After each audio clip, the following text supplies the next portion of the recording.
Okay, I finally pulled my finger out and went back into this Minirod. So the motor's back together. I'm pretty sure everything's going to be okay. The crank wasn't 100%, but it's like I'm not going to go spending $1 million trying to find another crank and rods and stuff for this. It should be right for the amount we're going to drive it, so I'm just going to see how it goes.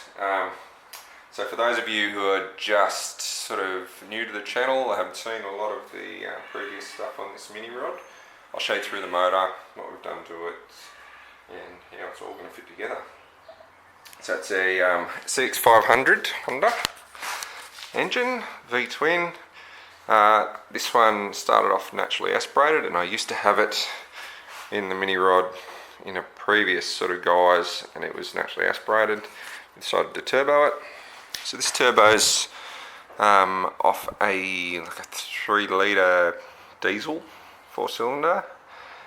It's not huge, so we just flipped the original exhausts up, and I made a little bit of a flange and welded it onto there.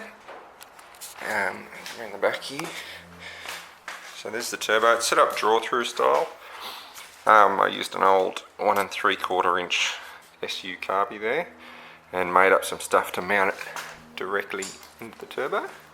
So the fuel and air gets sucked through there, spun through the turbo, and then this was actually made from an old set of exhaust extractors off my drag car, and I just made some new flanges here, and they've actually got O-ring seals in, so we tighten that up.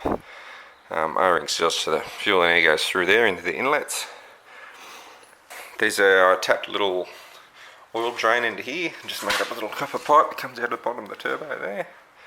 That's your exhaust pipe. This is where the little wastegate connects to. I've got to check whether or not that's working okay. We were making too much boost last time, so I don't know what these are set up factory, maybe 10 or 11 pounds, which is way more than I want to run. So I'm either going to pull this apart, peel that open, get it out and put a smaller spring in there, or I might have to go some aftermarket external wastegate, maybe mount it off here or something. We'll see how we go with that anyway.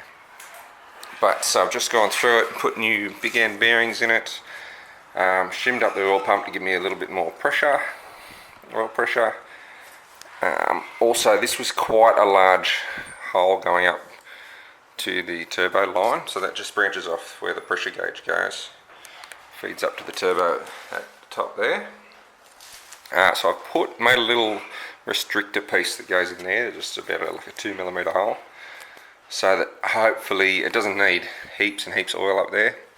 That way hopefully I won't bleed too much pressure away from the main sort of oiling system in the engine.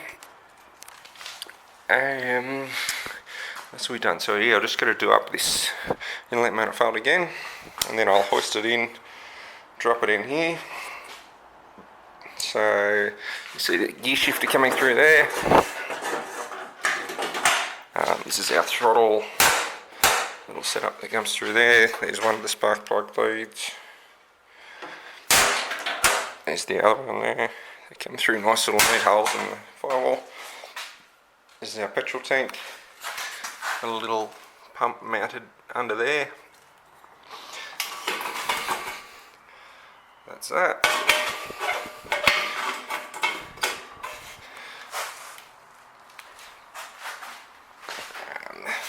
I've got 2 sets of rear wheels. These are from very big 14 by 10 inch old sort of speedway tyres.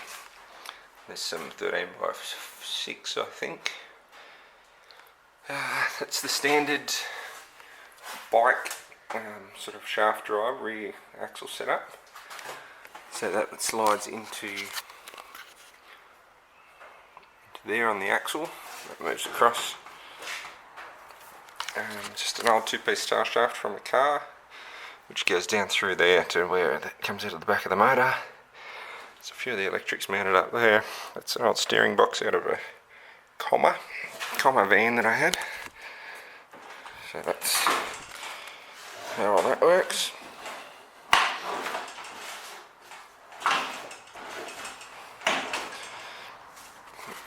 there's our shifter going through there. What else have we got? There's the original dash, got a little push gauge in there. I'm going to hook up the original, the tacho. This is from another bike that I got. I got the radiator over there. So yeah, basically I want to throw it back in. Oh, also the brake master cylinder is just there. I've got it connected via a rod to the pedal in the front there, and then disc brake on the rear.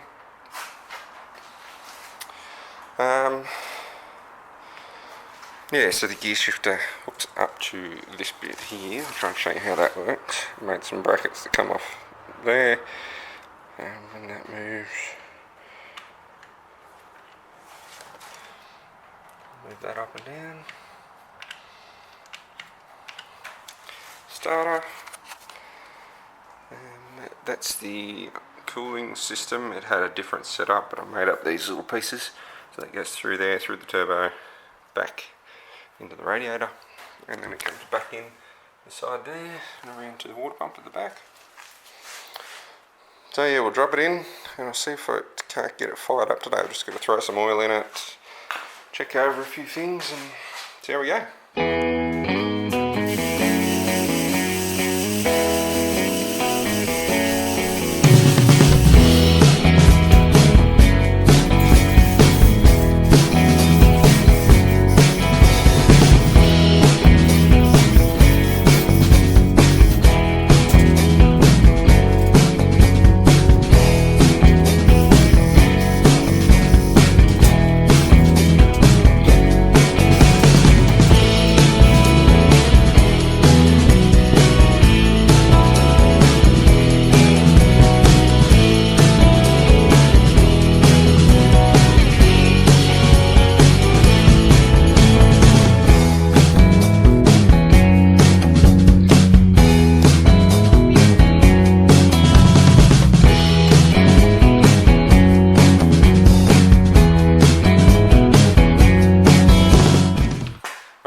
Guys, it's running again, making boost.